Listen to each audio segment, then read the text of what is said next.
Hello children, I'm Anjanelu, your Faculty of English from TPIS, Talla Padmavathi International School, Warangal.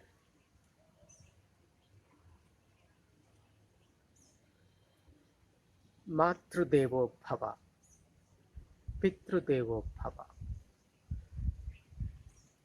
Our Indian culture has given a lot of importance to parents.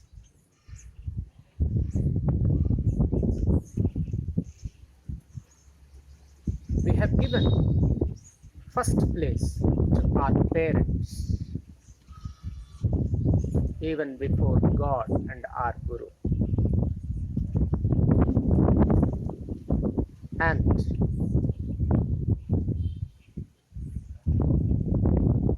it is the responsibility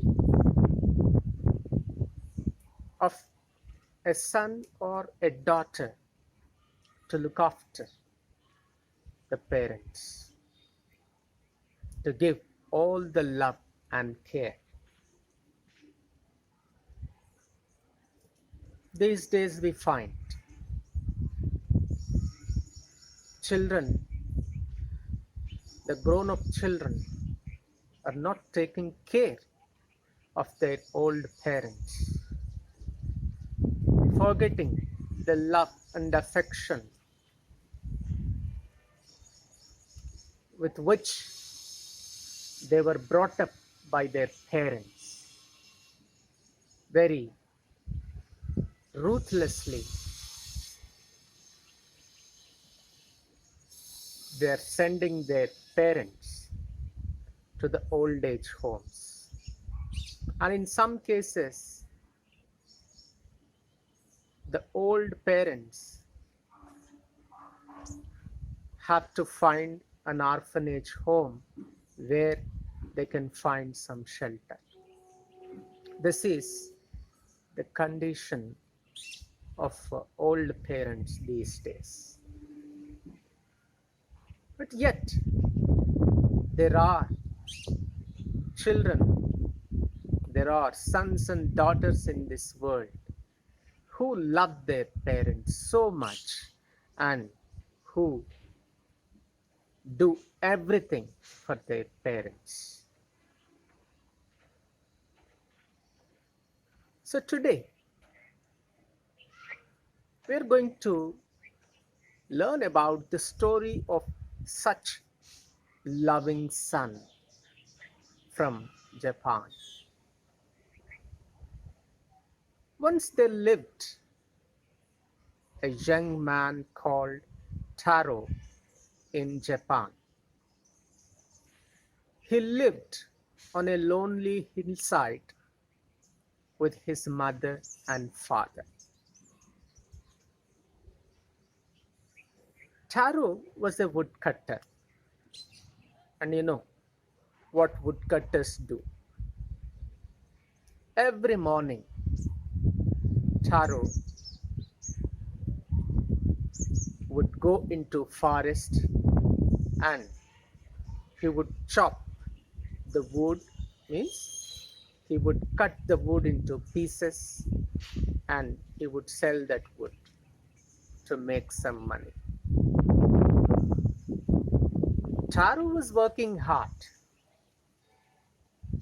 but still the money he was earning was very little.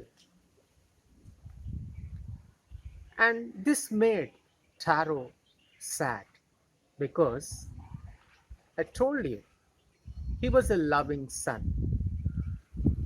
He loved his parents so much and he had all the desire to provide everything that their parents needed. So, though he was working hard, he was able to earn a very little amount of money, which he couldn't provide all the things for his old parents. So, from this we can understand Taro is a very loving son who gave utmost importance to his parents, who always wanted to look after his parents with lots of love and affection and with added care. He always wanted to give them all the luxuries or the comforts, but he was earning a little money. One evening, Taro, with his parents, was sitting in a corner of his hut, in their hut, and then there started a strong wind. There began a strong wind. A strong wind began to blow. And their hut had some cracks, means narrow openings, gaps.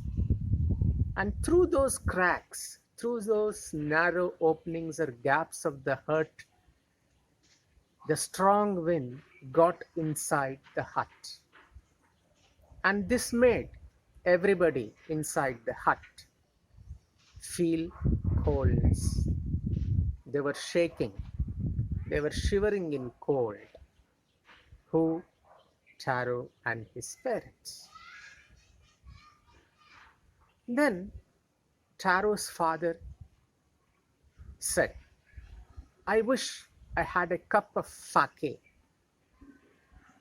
See, children, this word, Japanese word, we write S-A-K-E, but S-A should be pronounced as fa, just as in father, and K should be pronounced as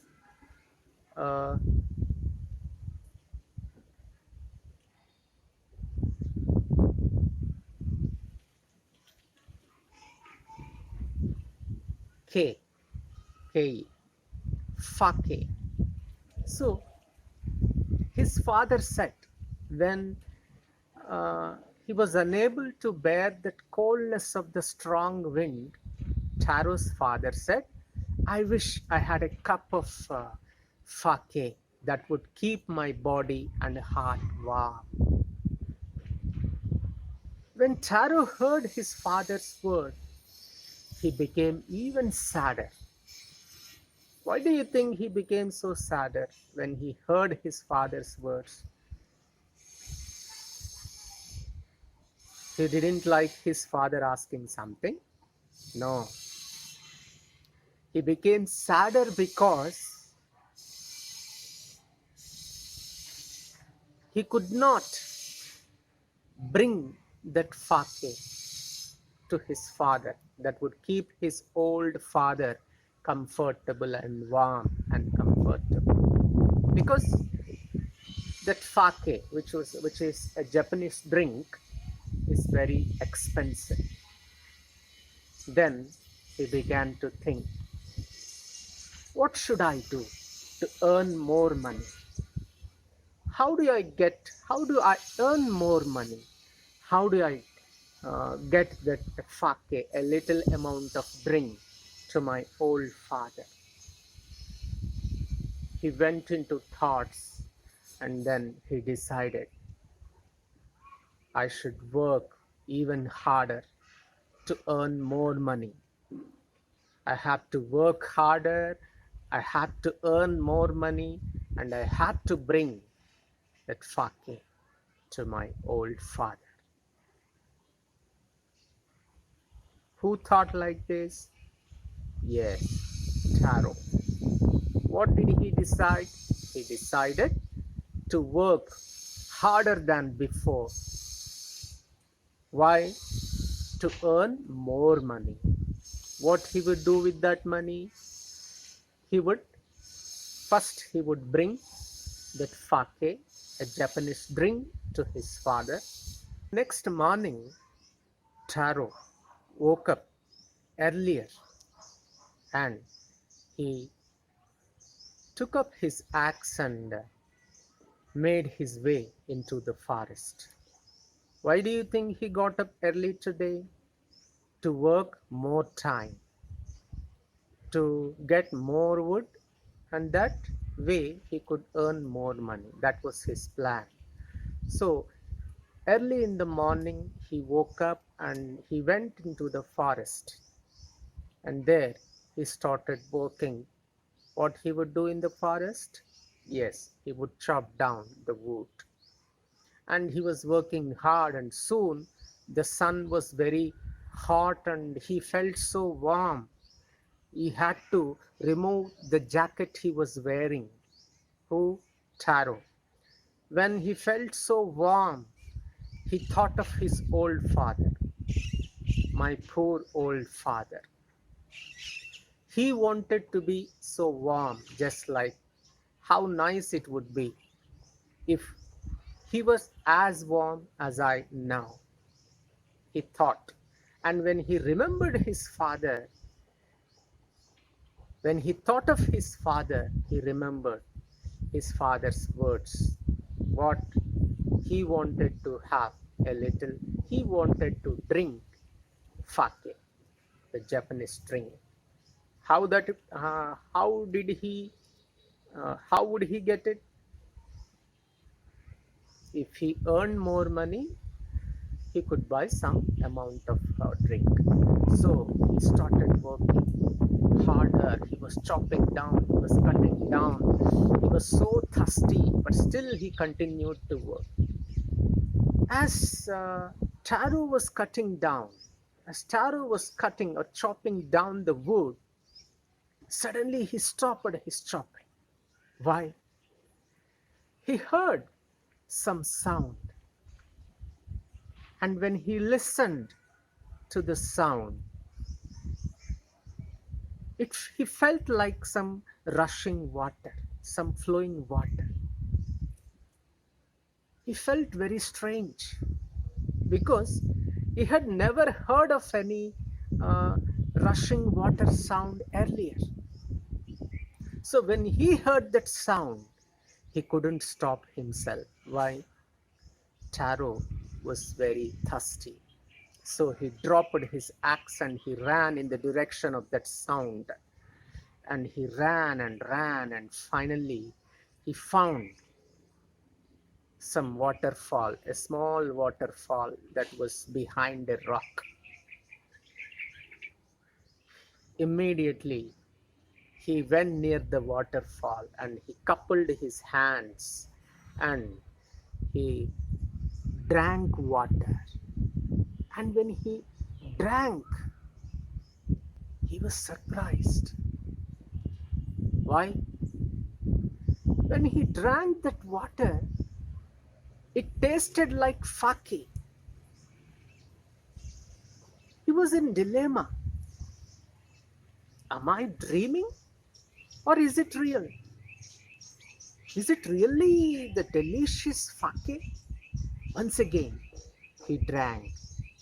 Second time, third time, it was the delicious sake. Overjoyed. Who? Taro was overjoyed. He was so happy. Why? For having drunk that sake? No. Can you guess the reason? Yes. He was so happy. He became so happy because now he got sake, the very expensive drink he got. Now he was going to give this sake to his father. So a small pitcher was there to his waist. He filled that pitcher with that sake. He filled it and immediately he went back to his hut and he gave it to his father. The father was just over delighted. He was overjoyed to take that sake. And just with the first swallow itself, he stopped shivering. Means, as he drank the first swallow of sake, it warmed his body enough. He felt comfortable, and his father started dancing in the middle of the hut. Seeing his happy father, Taro also felt very happy. For a true loving son, there is nothing greater than to make his parents happy and to keep his parents comfortable.